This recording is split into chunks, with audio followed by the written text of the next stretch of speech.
जय हिंद दोस्तों, मैं हूं भाग्यराज। आप सभी का स्वागत करता हूं जियो पॉलिटिक्स के इस इंटरेस्टिंग लेक्चर में।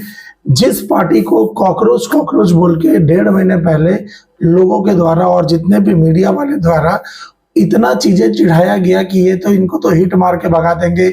जो काम 1000 विद्यार्थियों में हो सकता था ना, वो आज के डेट में वहां पे 4 लाख से ज्यादा विद्यार्थी लोग पूरा एक जमावड़ा बना दिए हैं। दिल्ली का या पूरे भारत का, जिसको हार्ट बोलते हैं, कैनॉट प्लेस, जो दिल्ली का एक बहुत ही मेजर इलाका है, वहां पर पूरे बच्चे लोग का आज पूरा जमावड़ा लगा हुआ है। अब जाके सरकार बोलती है कि हम इसको बातचीत करके निपटाते हैं, हम बात करने के लिए रेडी है। जो काम 1000 बच्चों में हो सकता था ना, जब बच्चों का आवाज छोटा था तब कोई मिल नहीं रहा था, और जब आज बच्चों का आवाज बड़ा हो गया है, पूरे अपोजिशन वाले घुस गए उस जगह पर, तो प्रोटेस्ट को एक नया नाम दिया जा रहा है कि ये तो अपोजिशन के द्वारा भड़काया जा रहा है। अबे गधो, जब 1000 बच्चे थे, जब वहां बैठे हुए थे, उसी टाइम बात कर लेते। 1000 का 5 लाख करके तुम खुद ही अपना क्रेडिबिलिटी गिरा दिए हो। तो आपको जिस बच्चे का बात नहीं जाएगा तो वो तो अपोजिशन का सहायता ले गई। नहीं तो शुरू में तो अभिजीत दीप के तो बोल ही रहा था कि इसमें कोई भी पार्टी का हम सहयोग नहीं लेंगे, लेकिन सहयोग लेना पड़ गया क्योंकि भाई आप तो मेन किसी का बात ही नहीं सुन रहे, ना मीडिया वाला नाम उठा रहा है। ये मोदी सिर्फ अपने भक्तों को बोल दिए हैं, और वो पूरे के पूरे नेता लोग यहाँ पे क्या है, जैसे मोदी बोले हैं ना, जैसे कि मोदी जी बोल दिए तो वो धड़ाधड़ बोलना चालू कर देता है। मैं चाहूंगा आप ये वीडियो देखिए। माध्यम से सरकार की ओर से एक विनम्र अपील करना चाह रहा हूं आंदोलन पर बैठे हुए छात्र बंधुओं से। सरकार की ओर से चर्चा के लिए हम हर समय तैयार हैं। सरकार के दरवाजे खुले हैं। This is a standing invitation to all our youth friends. आप किसी समय भी कभी भी चर्चा करना चाहे, आपकी सुविधा अनुसार हम चर्चा के लिए तैयार हैं। प्रत्येक विषय को लेकर के, आंदोलन के विषय को लेकर के और उसके साथ साथ जुड़े अन्य विषयों को लेकर के भी चर्चा के लिए सरकार तैयार रहेगी। और जितना समय चर्चा के लिए लाजिम होगा उतना हम देने को भी तैयार हैं। We do not stand on prestige, we never stand on Prestige.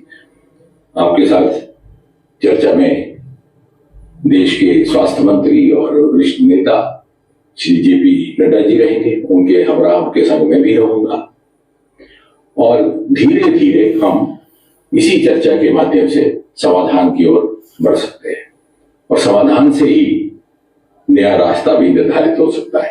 जहां भी आप कहें, चाहे आप रेजिडेंस पर कहें नड्डा जी की, तो वहां भी चर्चा हो सकती है। अगर आप कहें ऑफिस में, तो ऑफिस में भी हो सकती है। जैसे मैंने कहा, हमारे लिए कोई प्रतिष्ठा का विषय नहीं है।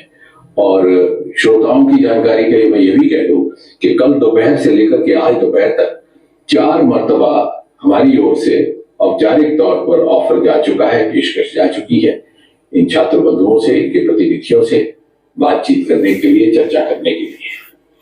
और प्रधानमंत्री श्री नरेंद्र मोदी जी स्वयं बहुत संवेदनशील है इस विषय को लेकर के।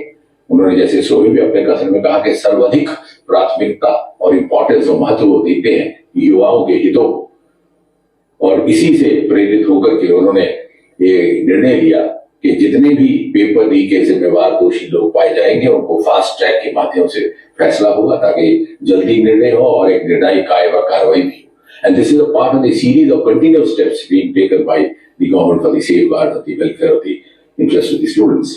और इसलिए मैं एक बार पुनः बड़ी विनम्रता से आपसे अपील करता हूं कि आइए, बैठिए, चर्चा कीजिए, और इस परिस्थिति का समाधान निकालने का हम एक ईमानदाराना प्रयास कोशिश करें। ये अभी बोल रहे हैं स्टूडेंट लोग को कि आइए और एक समाधान निकालते हैं। यही लोग पहले 1000 लोग जब बैठे थे ना, तो कॉकरोच कॉकरोच बोल के लोग हंस रहे थे। मोदी जी के पास खुद का समय नहीं है कि एक वीडियो बना ले छात्र हित में। अगर इतना छात्रों को मानते हैं तो एक छात्र हित में वीडियो बना के बोल देते कि हाँ भाई आइए हमसे मिले। और एजुकेशन का बात है तो हम आपसे क्यों मिले? ये जितेंद्र सिंह, ये मिनिस्ट्री ऑफ स्टेट है, एटॉमिक एनर्जी के इनका प्रभार इनको मिला हुआ है, इनसे क्यों मिले? हम जेपी नड्डा से क्यों मिले? वो स्वास्थ्य मंत्री है। बात तो एजुकेशन की है ना। धर्मेंद्र प्रधान को बुलाओ, सीधा बुलाओ उसको, उसी से बातचीत कर लेते हैं। नीट का पेपर कैसे लीक हुआ, ये तो वही बात हो गई ना भाई कि एकदम मतलब हमसे मिल लीजिए, बाकी धर्मेंद्र प्रधान को क्यों उतना बचा रहे हैं, क्या छुपाया जा रहा है, ये सब ये लोग नहीं बताएंगे। और यही रीजन है कि जब एक पार्टी को पावर दे दिया जाता है ना, तो इतना हाई पावर हो जाता है कि वो ईगो में आ जाता है, और ईगो में वो लोग काम करना नहीं चाहते। इसीलिए ये बहुत अच्छा चीज है कि हमारे देश में ना एक डेमोक्रेसी है। ये बहुत अच्छा चीज है कि हमारे देश में डेमोक्रेसी है। हम ये लोग को झुका सकते हैं कैसे, क्योंकि नेक्स्ट ईयर ना 7 राज्यों में इलेक्शन है, 7 राज्यों में, उसमें यूपी है, मणिपुर है, बहुत सारे स्टेट है, पंजाब है। तो ये सब जगह पे जब इलेक्शन होगा ना, जब बीजेपी को थोड़ा झटका लगेगा, तब जाके इसको समझ आएगा कि यूथ के लिए जो डिमांड है उनकी वो कितनी जरूरत रहती है। क्लियर हो रहा है? तो ये सब चीजें ना खुद देखना चाहिए था। जो काम बीजेपी 3 स्टेप में कर सकती थी, वो अपने ही पूरे नाम को देश दुनिया में गिरा दी। आज के डेट में main stream media NEET paper को लीक वाला तुझे कुछ नहीं चला रही है, लेकिन पूरे वर्ल्ड में ना ये नीट पेपर वाला जो ये प्रोटेस्ट चल रहा है, ये पूरे वर्ल्ड में बड़ा हो गया। आप बोलेंगे सर वो तो कितना वीडियो आया है जिसमें पुलिस को मार रहे हैं। भाई तुमको तो नेता पूरे के पूरे क्रिमिनल चाहिए और प्रोटेस्ट पूरा शांतिपूर्ण तरीके से चाहिए। पुलिस मारी, बच्चे मारी, क्या गलत किया भाई? मतलब सीधा सा बात है, पुलिस डंडा मारेगी तो बच्चे लोग तो साथ ही रहेंगे। 100 बच्चों में एक उग्रवादी तो निकलेगा ही ना भाई, बच्चे में भी, कि वो मार दे रहा है। बाकी सब के सब तो नहीं मार खा रहे। 4 पुलिस वाले मार खाए हैं ना, तो 40 बच्चे भी मार खाए हैं भाई, 40 लोग एडमिट भी है। तो सबका बच्चे लोग कोई हथियार लेके तो गए नहीं है। एक जन मेरे को वीडियो भेज रहा है, सर वो देखिए पेपर स्प्रे मार रहा है। भाई लेके ही जाएगा, वो अपना सेफ्टी तो लेके चलेगा ना। पुलिस वाला मारेगा तो क्या करेंगे? पुलिस वाले को ऑर्डर मिल गया, मारो उसको। पुलिस वाला कहीं भी मार रहा है, तो बच्चे लोग भी अपना सेफ्टी देख रहे हैं। ये प्रोटेस्ट पूरा का पूरा जब तक बिना पॉलिटिक्स नहीं था ना इसमें, तो शांतिपूर्ण तरीके से ही चल रहा था। आप उसी टाइम पूरा बातचीत कर लेते ना। सिर्फ बच्चों का डिमांड क्या है? मोदी जी का इस्तीफा थोड़ी ना मांग रहे हैं भाई, हमारा डिमांड है धर्मेंद्र प्रधान जैसे बेवकूफ को इस्तीफा दे देना चाहिए। और अब तक वो पार्टी प्रेमी, देख रहे हो कुर्सी का पावर क्या होता है, वो अब तक चुपचाप बैठा हुआ है, एक भी बार मिलने भी नहीं आ रहा है। और जब संसद में वो बात हुआ कि नीट के पेपर को लेकर, तो बोलता है कि भाई हम पूरा का पूरा जिम्मेदारी लेते हैं नरेंद्र मोदी सरकार को, हमको जो भी बात बताना है मोदी सरकार को बताएंगे। मैं पूरा का पूरा क्रेडिबल लेके चल रहा हूँ, विश्वसनीय तरीके से, कि मेरे को जो भी जानकारी देना है मैंने सरकार के समक्ष रख दिया, बताओ। वो ये बोल रहा है, मतलब उसको जनता के प्रति बताने का कोई जिम्मेदारी नहीं है। हमको एजुकेशन का चीजें चाहिए ना, तो हम स्वास्थ्य मिनिस्टर से मिलेंगे, हम ये एटॉमिक एनर्जी का मिनिस्टर ऑफ स्टेट से मिलेंगे। ये सब चीजें देश में चल क्या रहा है भाई? निर्मला सीतारमण महंगाई के बारे में बात नहीं करेगी, स्वास्थ्य मंत्री हॉस्पिटल के बारे में बात नहीं करेगा, एजुकेशन मिनिस्टर शिक्षा के बारे में बात नहीं करेगा। ये सब एक दूसरे पे टाले जा रहे हैं। आप देख रहे हैं नितिन गडकरी को, उसका काम है ट्रांसपोर्ट का, लेकिन पूरा का पूरा पेट्रोलियम मिनिस्टर लेके बैठा हुआ है।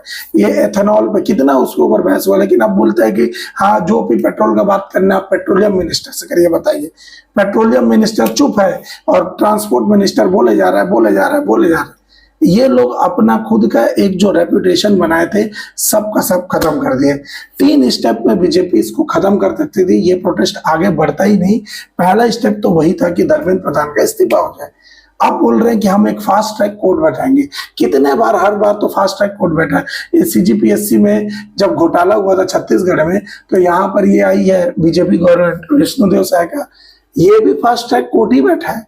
लेकिन आज तक कुछ रिजल्ट नहीं निकला कि कौन घोटाला किया था, कौन नहीं किया था। अभी ये लोग का 3 साल हो भी गया ये सरकार का। तो ये फास्ट ट्रैक कोर्ट बहुत हुआ। मैं तो बोलता हूँ ये नीट प्रोटेस्ट एकदम सही है। कुछ अगर चीजें होता है ऊपर नीचे, तो ये बच्चे समझदार हैं, खुद ब खुद अपना रक्षा कर सकते हैं। जब उतना दूर गए हैं ना, तो सब सोच समझ के ही गए। तो उनके प्रति कुछ बोलने से अच्छा है कि आप देश के सवालों का, देश का जो जरूरत है उससे सवाल पूछे। हमारा काम है सरकार से सवाल पूछना। ये एक अच्छे डेमोक्रेसी का बात होता है। हम सिर्फ अंधभक्त बन के आंख बंद करके नहीं बैठ सकते। हम सबको मालूम है कि कौन किस पार्टी का है, पार्टी समर्थक बनिए, लेकिन पार्टी के लिए जब गलत होना तो उसको बोलना है। शिक्षा सिर्फ एक मेरे घर या आपके घर तक सीमित नहीं है। शिक्षा हर एक घर में, हर एक बच्चा स्कूल जाता है, कॉलेज जाता है, उसके बाद आगे का सरकारी नौकरी के लिए पढ़ाई करता है। जब सरकार ही नहीं रहेगी, जब पूरा का पूरा करप्ट सिस्टम रहेगा, तो बच्चा पढ़ के करेगा क्या? ठीक है ना। ये कुछ चीजें था, मैं आपको अब रिपोर्ट दिखाता हूँ। ये है हमारे प्रधानमंत्री, यशस्वी प्रधानमंत्री बोले हैं कि preventing paper leak a national responsibility, PM Modi on NEET row. ये देखिए बोले हैं, Narendra Modi urged for collective effort to build a foolproof examination system, Kiren Rijiju says quoting to the PM. Kiren Rijiju बता रहे हैं पीएम मोदी का स्टेटमेंट को कि हाँ भाई, मोदी बोले हैं कि एग्जाम लीक होना महापाप है, महापाप है। ठीक है, आपने किया क्या? सिर्फ एक फास्ट ट्रैक, ये तो मांग ही नहीं था भाई, ये तो मांग ही नहीं था। मांग था धर्मेंद्र प्रधान का इस्तीफा, उससे तो आपने दिया नहीं। यहाँ पर देखेंगे ना, क्यों ऐसा बोला जा रहा है ना, क्योंकि अभी ना मानसून सेशन में ना, मानसून सेशन में ये सारे बिल पर चर्चा होगा, इन सारे बिल को पास कराया जाएगा, जिसमें इनकम टैक्स संशोधन बिल है, सुप्रीम कोर्ट संशोधन बिल है, जन्म और मृत्यु बिल है, राष्ट्रीय सम्मान के अपमान के लिए संशोधन बिल है, सूक्ष्म लघु और मध्यम उद्यम विकास संशोधन बिल है, और मेन जो चीज है ना वो है एफसीआर, जो किसी ट्रस्ट में मिलता है ना, इसी का फॉरेन कंट्रीब्यूशन ऑफ रेवेन्यू, इसी के ऊपर बिल आ रहे हैं। और ये सबसे इंपॉर्टेंट इसलिए ना, क्योंकि यहाँ पर जो फॉरेन में अमेरिका है ना, ये सबका दिक्कत होगा। देख रही वाला, explain government crack down for foreign funding, what the FCRA bill means for NGOs and asset ownership. ये अमेरिका नहीं चाह रहा है कि ये भारत में लागू हो, क्योंकि जैसे उसको कहीं पे किसी देश में अराजकता फैलाना रहता है ना, वो किसी एनजीओ के थ्रू क्या करता है, उसको पैसा दे देता है, एनजीओ वाले अपने तरीके से काम करते हैं। तो भारत बोल रहा है भाई कि अगर हम ये एफसीआरए बिल लाएंगे, इसमें तुम्हारा क्यों कलेजा फट रहा है? तो ये अमेरिका नहीं चाह रहा है कि ये बिल आए, इसीलिए यूएस में ना इस बिल को रोकने के लिए बहुत सारा, देख रहे हैं यहाँ पर, US parties unite against FCRA tweaks as Capitol Hill raised concern, US lawmaker raised concern over proposed changes to India FCRA। ये वही FCRA है, फॉरेन जो कंट्रीब्यूशन ऑफ रेवेन्यू रहता है ना, ये वाला, यही वाला चीजों को लेकर हम इसके ऊपर एक कानून बनाना चाह रहे हैं। तो ये आज की न्यूज थी जो आपको पता होना चाहिए। ठीक है, और कुछ इसमें रहता है ना तो मैं जरूर आपके लिए वीडियो बनाऊंगा, लेकिन हाँ, जो भी नीट प्रोटेस्ट है, अगर आप उसके लिए खड़े नहीं हो सकते ना बेटा, तो उसको विरोध भी मत करिए, क्योंकि ये एक शिक्षा से जुड़ा बात है। पेपर लीक होना कहीं भी जायज नहीं है। एक स्टूडेंट अपना पूरा मेहनत करके पढ़ाई करता है, भले मत हो उसका सिलेक्शन, मत हो, पेपर जायज तरीके से होगा ना तो सिस्टम पर भरोसा बने रहता है। पेपर लीक होते रहेगा बार बार, ये किसी भी गवर्नमेंट के लिए ना 80 से 90 पेपर प्लस लीक हो जाना ये कोई ठीक चीज नहीं है। ये आपकी क्रेडिबिलिटी को दिखाता है कि आप कितने हैं। और आपको स्टूडेंट का इतना फिक्र था ना, तो आप मिलने आ जाते या फिर एक वीडियो मैसेज बना देते। आप मेलोनी को टॉफी देने के लिए आपके पास समय है, लेकिन यहाँ पे आने का आपके पास बिल्कुल टाइम नहीं है। ये क्या बात है? ठीक है ना। तो जो भी इसके ऊपर अपडेट वीडियो होगा मैं आपके लिए जरूर बनाऊंगा। तब तक अपनी राय कमेंट सेक्शन में दे सकते हैं कि ये नीट का पेपर, ये जो प्रोटेस्ट है, ये सही है कि गलत है, ये आप ज्यादा जानते हैं बेटा।